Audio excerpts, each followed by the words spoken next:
Hello, interesting ആയിട്ടുള്ള ഒരു കാര്യം കാണിച്ചു തരാം. ഇതിനു മുന്നേ ശ്രദ്ധിച്ചിട്ടുണ്ടോ എന്നറിയില്ല, എന്നാലും നമുക്കൊന്ന് നോക്കാം. Just type solar eclipse and search. Screen നോക്കിയേ, ഇങ്ങനെ കണ്ടിട്ടുണ്ടോ? ഇനി ലെറ്റ്സ് ടൈപ്പ് ഹോളി. നൗ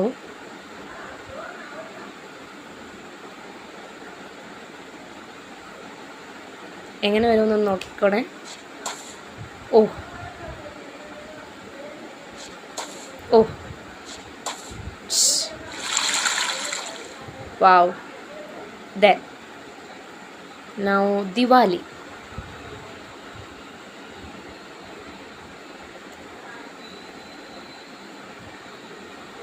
നമുക്കിങ്ങനെ ഓരോ ദീപങ്ങളായിട്ട് കൊണ്ടുവന്ന് ലൈറ്റ് ചെയ്യാമേ.